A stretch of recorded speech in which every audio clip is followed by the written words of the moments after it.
సరే నేను గంభీరంగా మౌనంగా చూస్తున్నా. నేను కొడితే వట్టి కొట్టు నాకు అలవాట్లేదు కదా. చూద్దాము.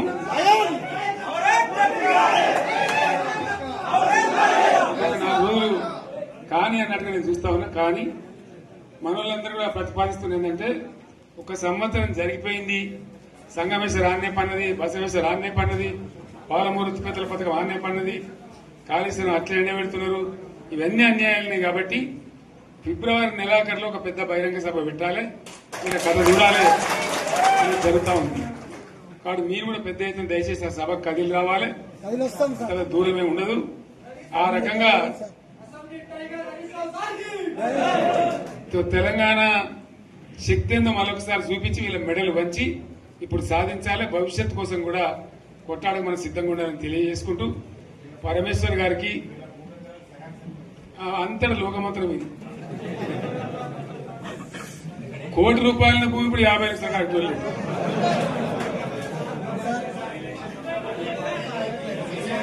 ఈ ఒక్కని బాధ ఒక ఆయన వచ్చింది, మన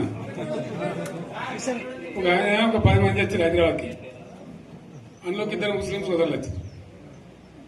साहब शोक तबाह हो गया, इफलासी मुफलासी बच्चे क्या दबे होगा, तुम्हारा क्या हुआ बहन, तुम्हारा क्या हुआ, तुम हैदराबाद में तुम लोग हैं, मेरा कारोबार है साहब, मेरा छोटा मोटा कारोबार है, होटल भी है, 70% गिर गया अब.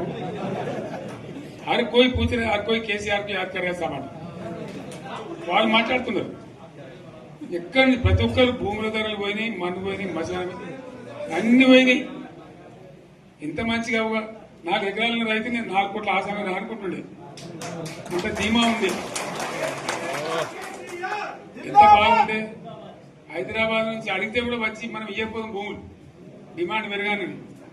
అంత బ్రహ్మాండంగా మారుమూల ప్రాంతంలో కూడా 40 లక్షలు 50 లక్షలు ఎకరానికి ఉండే.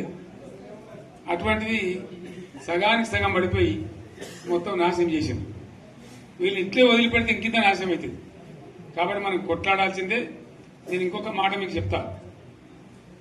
ఎలక్షన్లలో నేను మస్తుగా చూసిన 50 ఏళ్లలో పార్టీలు గెలితే ఓడితాయి. ఇంత మాయలు ఏడాది లోపలనే కాంగ్రెస్ పార్టీ దొరికితే కొడతాం రానంత గొప్ప.